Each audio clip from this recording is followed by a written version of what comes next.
Can you survive without AI in 2026? That's the question we're going to be addressing here on this live stream today.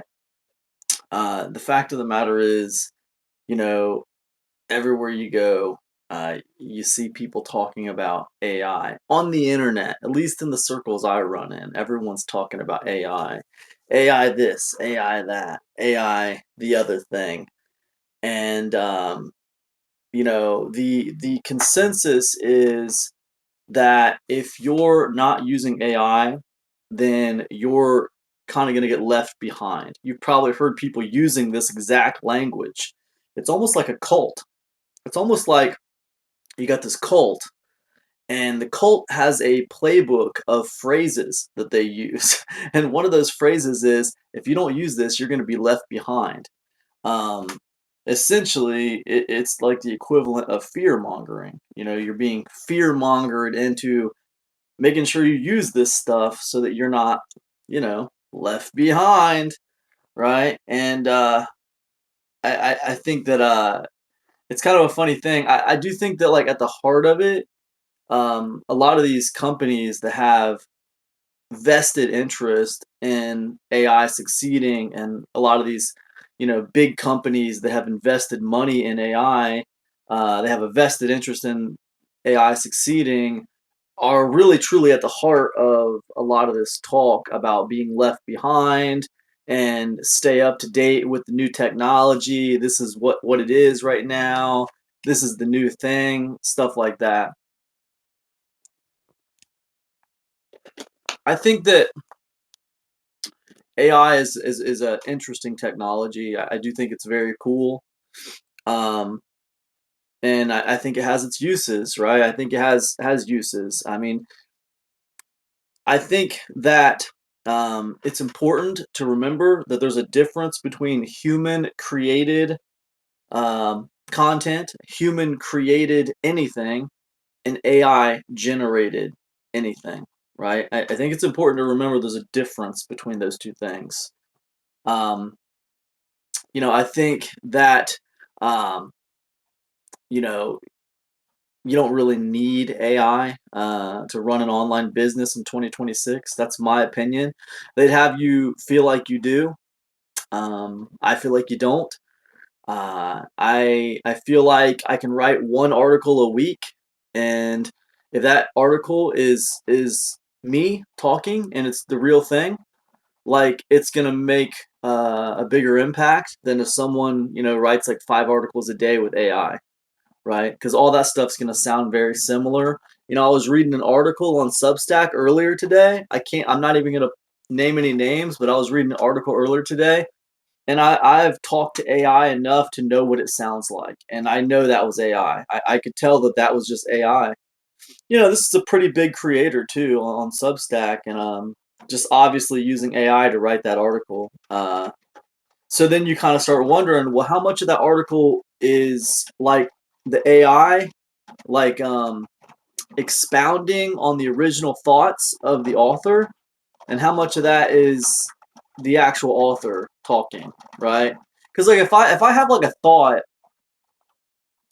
and it's like maybe a sentence long, and that's my thought, and then I take it to AI and say, hey, here's my basic thought. Give me 1,000-word article surrounding this thought. Well, like, in my mind, that's not really my thought. I had like a one sentence thought, and AI just spit out 1,000 words. So to get those 1,000 words, it completely took my simple thought and expanded upon it into something completely different. That's like saying, hey, I got this idea to start a hot dog stand.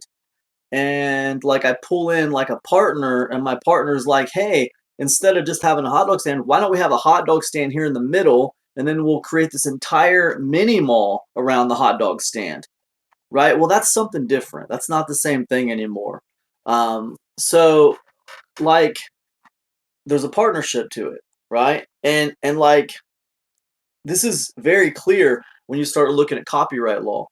Um, if I use a tool to write a letter, like a pencil, I can claim a copyright on that letter. right? I can register a copyright. If I use some mechanical pencils to draw a picture, those mechanical pencils are a tool, right? And I can take that picture that I drew and I can register a copyright on it, right? But I can't register a copyright on an AI drawing that I prompted, right? And a lot of times the copyright office will say, well, hey, listen, here's the thing. You can take that exact same prompt and enter it in again, and you're going to get a different picture. So that means the AI is making the decisions, not you. It's not your work, it's the AI's work. So that's why you can't copyright it. And we only let humans copyright stuff, not AI. So the point is that's a differentiating factor right there between a tool and whatever AI is. It's something different, right? It's something different. It's not just a tool like a lot of people try to argue. It's something different. It has more creative control than just a normal tool, you know? I can use a socket set to fix my van, but the socket set doesn't jump out of the box and fix my van for me without any input except for me telling it to go fix my van. You know what I mean? So that's more than just a tool. So, so I would say, you know, there's a new category being created, something between a tool and something that would like make its own decisions, right? Like something that's not quite alive, but it's not just a tool either. It's like something else. It's like a new thing, right? Whatever this new thing is. Now, look, I think ultimately, when it comes to copyright, I'm kind of getting off on a on a kind of a sidetrack here. But when I think about AI and copyright, I think that eventually people will be able to copyright. They'll be able to register copyrights on what they create with AI. That's what I think. And the reason why is because, well, I think it comes back to monkeys, right? So like if you take a monkey, and there's precedent for this. If you take a monkey and you say, well, monkeys cannot register copyright because they're not a human. It's a monkey, it's not a human. This has happened before. They tried to register the copyright for the first photograph taken by a monkey, and they wouldn't let them do it because the monkey's not a human. Um, Now, the monkey has rights. Even though it's not a human and it can't have a copyright, can't register a copyright, the monkey still has rights. And it's more than just a tool, right? The monkey is not a camera. Like if I take a picture with a camera, I can register a copyright. The camera is seen as a tool, right? Um, but if a monkey takes a picture, I can't say that the monkey is a tool and I get to register the copyright. It's not how it works. Essentially, whatever picture the monkey takes is in the public domain, right? It's the same with AI right now. Whatever the AI creates is in the public domain because it's not human, so it can't register copyright. And yet it's not just a tool. If it was just a tool, you'd be able to register a copyright. So when you hear people telling you the AI is just a tool, stop being a caveman, stop being, some kind of Luddite, somebody who doesn't embrace the new technology, because this is just a tool.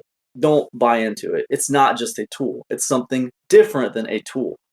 Um, as proven by law, it's something different than a tool, right? If it was just a tool, you would be able to register a copyright when you used it to create something. You cannot. Now, again, let me go back to what I said about copyright. I think eventually you will be able to. And the reason why is not because you should be able to. The reason why is because if it continues in this way, I think that they would have to be forced to give AI some kind of rights. Monkeys have rights. They're not human, but they have rights. They have animal rights. We got animal rights. Um, the Copyright Office acknowledges that the monkey took the picture. Okay, it's not just a tool; it's a creature that took a picture. You cannot register copyright on it because you didn't take the picture. The monkey took the picture. Okay, but the monkey's not a human, so it can't claim a copyright. Yes, it's all fair. But the monkey has rights as a creature. So with AI, it's a slippery slope because you're like, wow, wait a minute. If the AI is not a tool, does that mean the AI needs to have rights? Well, they'd say no because the AI is not alive. Yeah, it's not alive. It's like simulated, right? It's like simulating. It's just It's emulating human activity, right? So if it's emulating human activity and it's not real, then why isn't it just a tool? Well, it's not a tool because you didn't make the decisions. The AI made the decisions. You just gave it directions and it made the decisions, right? So it's a slippery slope, and they're trying to figure it out with the copywriting stuff. But coming back to the original, the original subject of this live stream, do you need AI for your business? And I would tell you that you don't. In fact, I would tell you that I'm going to be launching a product called the New PLR Manifesto, and next Wednesday, this coming Wednesday, I'm going to be launching. This is Friday now. This is going to launch on Wednesday, so 5 days from now. Um, and like I'm recruiting affiliates to promote this thing, and I'm not having any trouble recruiting affiliates to promote this. There's plenty of affiliates interested in promoting this product. What's the product about? It's about human created content in a world dominated by artificial intelligence. The argument that this product makes is that you know uh, the argument that this product makes is that there's a difference between AI generated content and human created content. And right now, there's an imbalance. There's too much AI generated content out there, not enough human created content out there. And like the internet is a better place with human created content. All right. Um, there's actually something called model collapse that's actually happening right now. It's this phenomenon where like the AI LLMs actually get worse. The quality of what they spit out is actually worse because what they're training on is a bunch of AI generated material all over the internet. There's too much AI generated material, so there's not enough human created content. So the internet is actually a better place with human created content. Um, but anyways, this product, it's actually a series of 14 emails. It's an autoresponder sequence. Now, you don't have to use it as an autoresponder sequence. You can turn those emails into articles if you want to. It's about 8,500 words.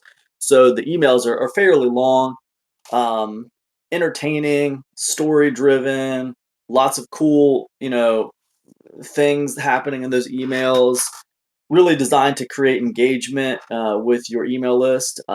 It's a good series. I've been writing emails for like over 10 years, over a decade. I've been writing emails.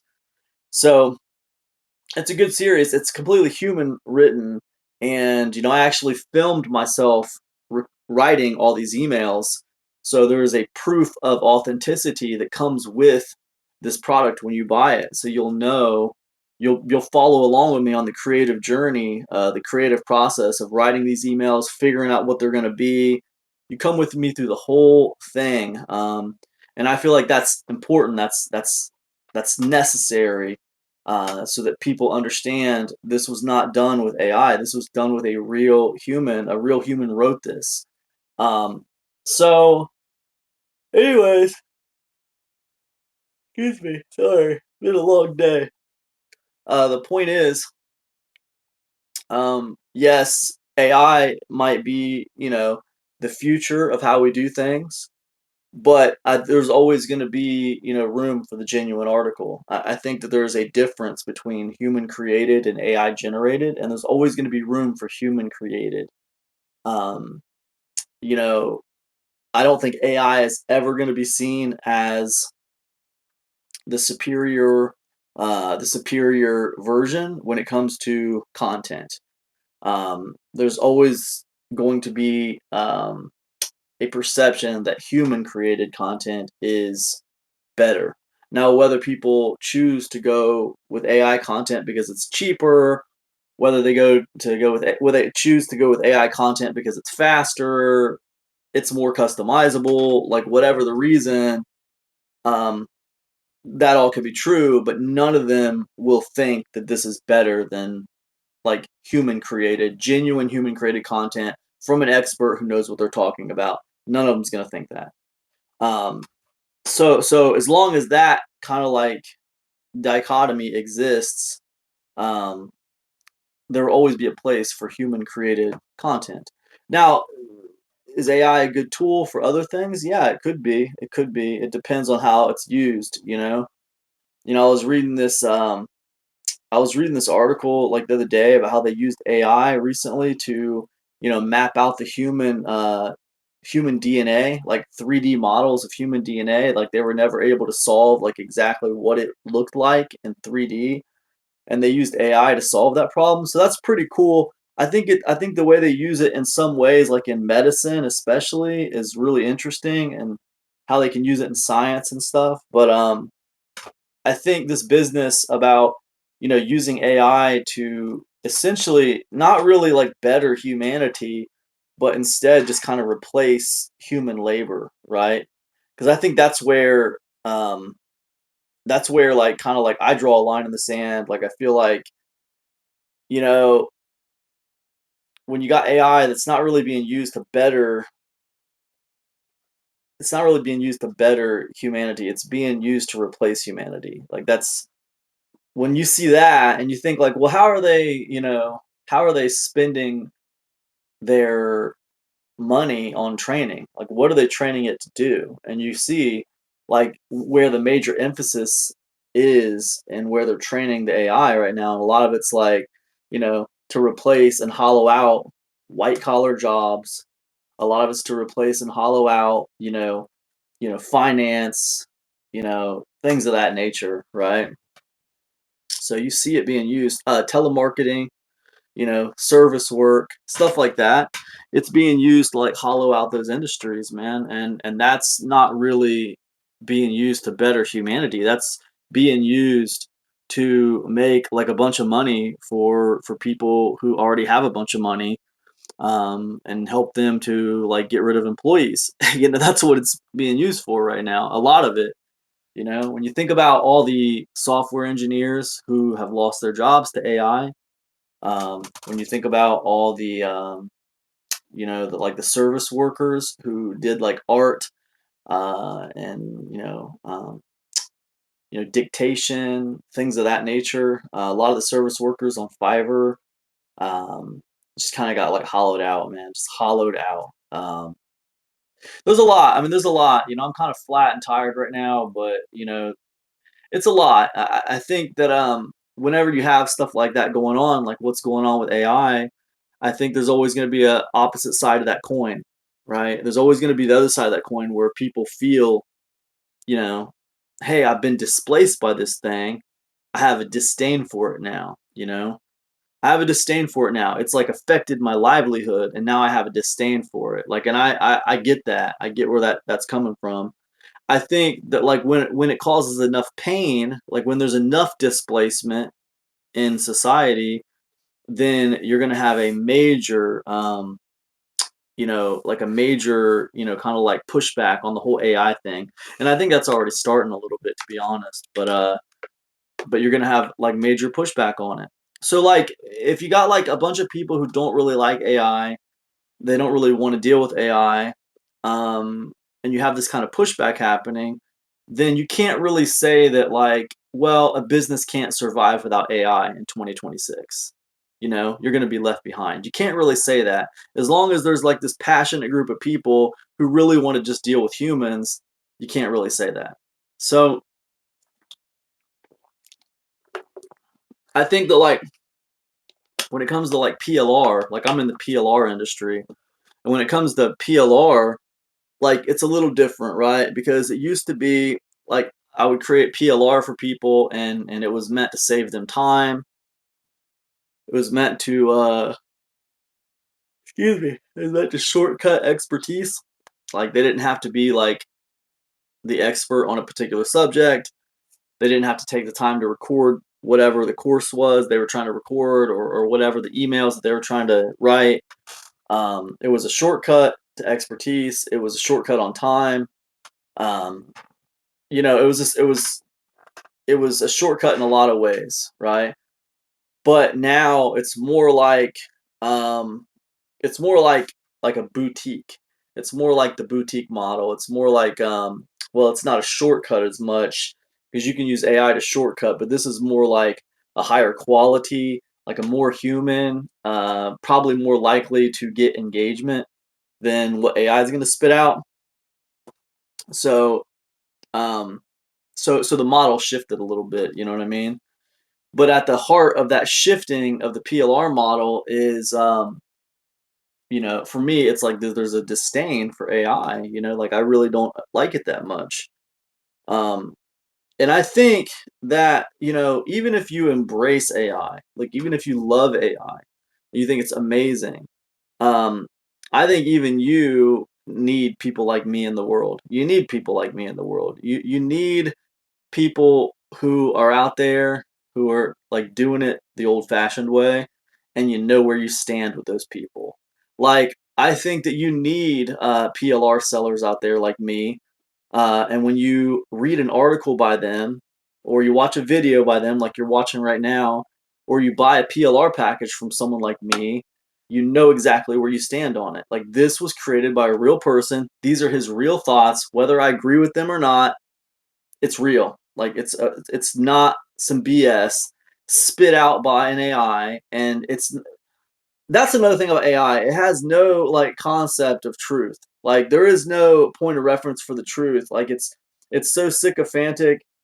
It values pleasing you more than it values the truth. And the truth is just another data point. It doesn't make a difference to AI about the truth, right? But as humans, we value the truth greatly. Even if we don't like what we hear, we still value it.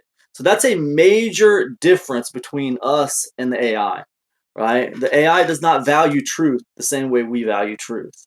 Um, so again, like there's some fundamental differences there, and that's why I say there's a difference between human created and AI generated. So, anyways, I'm kind of rambling on, but I got this new product coming out, next week on Wednesday, and I think it's gonna be really cool, and it's human created content, and I think that's what the world of the internet needs is more human created content, and I stand by that. So, anyways, that's all I got. Love to hear your thoughts on it. Drop me a comment, let me know. I'm Cam from Epic Conversions. If you want to know more about my product launch, just sign up for my email list at epicconversions.com. epicconversions.com. Sign up for the email list there, and you'll get to see my emails coming up. You'll start to see emails on it next week, probably Monday. I'll start sending emails out on that product. So that's it. That's all I got. You guys have to let me know your thoughts on this whole AI thing. Peace now.